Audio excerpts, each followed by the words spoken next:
You don't have to hate your job or be completely miserable in your career to know that you've simply outgrown it and that it no longer fits the life that you've built. I think for so many of us really ambitious and high achieving working moms, the career that we built in our 20s has turned into something that is now our 30-year-old nightmare. And that's exactly what happened to me and exactly what led me to leaving my corporate career to start a business as a sleep consultant. And I also think it's super common for us to mistake the idea of having outgrown something with thinking that, oh, we're just burned out or we're just overworked or we just need to figure out a different way to become more productive. When again, in so many cases, it's simply that we've outgrown it. This job that we've had that worked really well for us in our 20s or before we had kids or when our baby was younger no longer works for the life that we have now. And that is totally okay. It's okay to grow as a human, to grow as a person and decide that what once worked for you no longer works for you. So this video today is about recognizing the difference between that burnt out feeling and the feeling of actually having outgrown something and it being time for you to make a change. So first of all, I think one of the most glaring things to happen for us whenever we've outgrown our career is that our idea of success starts to shift. And sometimes it's not even noticeable at first. And then one day we look up and we realize that the thing that we are working our asses off for, the thing that we have been literally working our entire career to get, the next promotion, the next title, whatever it might be for you, that no longer looks exciting. And maybe, yes, we can be excited about the money increase or we can be excited about the title or whatever else, but we're not excited about the actual life that comes with that promotion or even the life that has come with our current career that we're in even before we get the promotion. And we recognize that that next step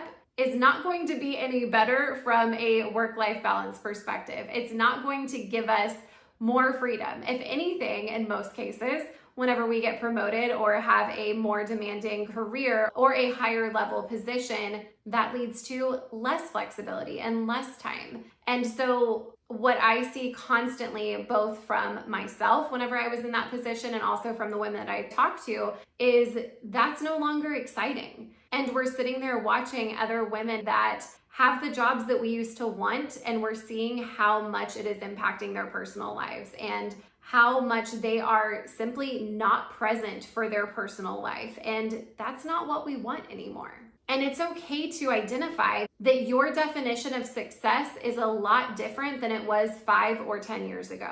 And that doesn't mean that anything is wrong. It just means that things are shifting and we're growing as a person. So for me, in my last role as an HR director, I watched my boss's boss, the VP of HR, take an international vacation with her family that she had planned forever and that she was openly telling all of us that she was going to be completely off the grid for. And then she proceeded to show up on nearly all of our calls, handling crises from across the globe and not being present at all for that vacation. And that was something I saw happen again and again and again. And maybe that's the right thing for her, but it made me realize that is my future if I decide to stay on this path, and I want nothing to do with that. And so that was really where everything clicked for me, and I realized, okay, maybe this isn't what I want. And I also know myself and know that I get bored very quickly and I need things to constantly be changing and evolving. And that's why promoting so often and moving into different roles was such a great fit for me because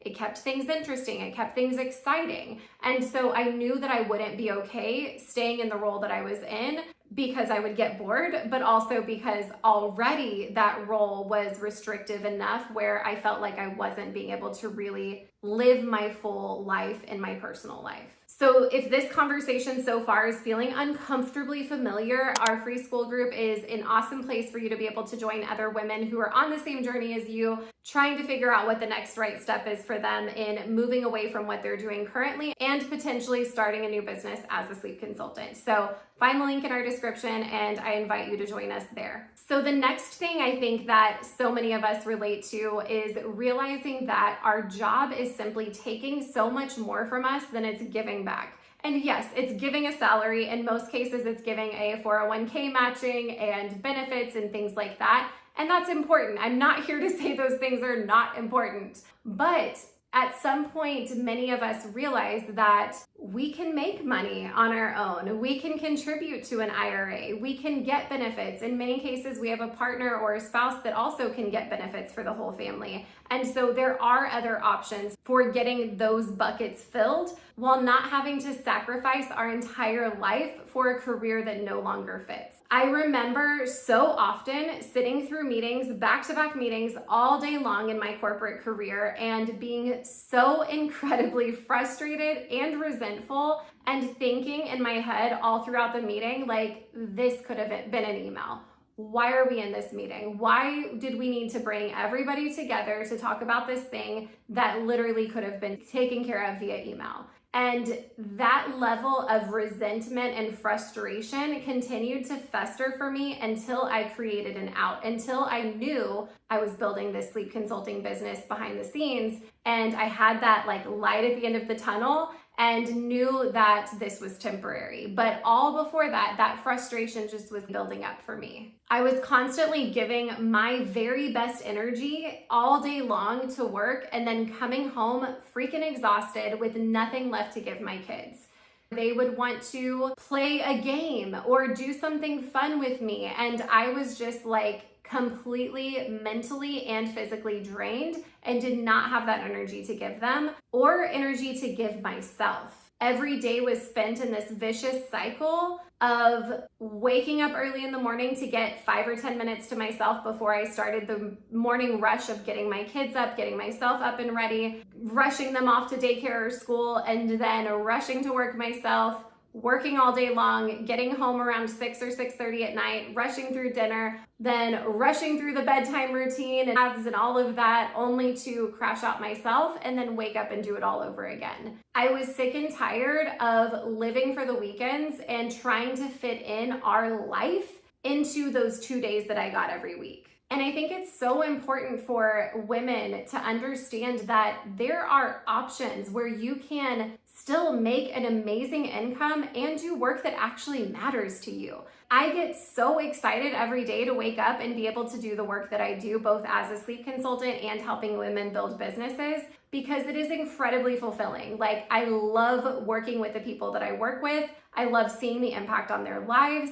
And that is what you get to do as a sleep consultant. You're able to make great money, but also do work that you actually give a shit about, that actually feels good and exciting and fulfilling. Now, the last thing that I want to talk about here that I'm sure so many of you can absolutely relate to is that you are probably already finding yourself looking for what's next. If you're like me and like so many of the women that I talk to on a daily basis, you're probably following all of the TikTok accounts, the UGC accounts, the MLM accounts, the content creators, digital creators, the women who are selling digital products, affiliate marketing, all of the things. And at night, you're probably spending time Googling work from home jobs for moms, or work from home businesses for moms, or businesses with low startup costs, things like that. Because that's exactly what I was doing, and that's exactly what so many of the women that I talk to on a daily basis are doing as well. And for me and for a lot of the people that I talk to, most of those options are coming up short in one way or another. And in a lot of ways, they're coming up short because they are not that profitable. So you're working really, really hard to make a like $20 digital product sale. Or in an MLM case, you're having to give a large percentage of what you're earning to an upline, or, the product of course has to be paid for. And so you're only getting like 10 or 20% of the product that you sold. And so the numbers just aren't adding up. And a lot of times those things just don't feel good or exciting. And so you're looking at like, okay, yeah, I guess I could be a content creator, or I guess I could sell digital products or do UGC, but none of that feels entirely exciting or like something that you would be passionate about. Whereas something like sleep consulting feels really exciting because it is something where you're able to make a genuine impact on a family's life, and very specifically on a mom in most cases.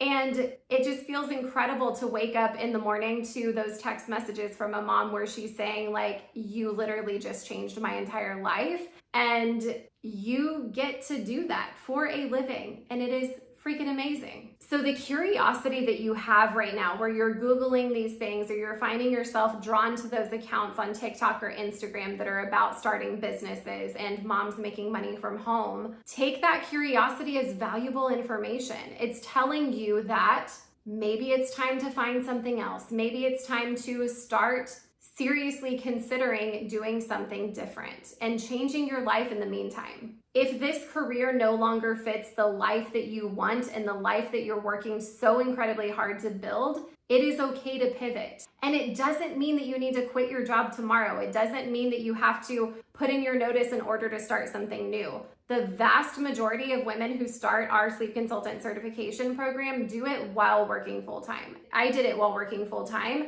and then I left my job once I felt like I was ready to leave my job. Use your current salary to fund your exit and to fund your business startup. That is the smartest way to do this, and that is the way that you're going to feel the most confident and capable in getting started. So I want to remind you that outgrowing a career does not mean that you made the wrong choice in the beginning. It doesn't mean that you need to sit here and beat yourself up and be like, why did I spend 10 years building this? Or why did I spend 15 years building this? In reality, it was the right decision for you at the right time. And that doesn't mean that it's the right thing for you now. And that's totally okay. Most likely when you started, you didn't have kids. Most likely when you started, you had a lot more free time and things were a little bit different then. Your career might have been your baby. It might have been the most important thing to you at that time. And it's totally okay that now it is no longer the most important thing to you. So if you are realizing that your definition of success has changed and that you are okay with that and with pivoting and finding something different that is going to fit the life that you have today, again, I want to invite you to join our free school group where we have income breakdowns, graduate stories, and a full walkthrough of exactly what this looks like to go from 0 to certified and paid, and how our students do it in just 90 days.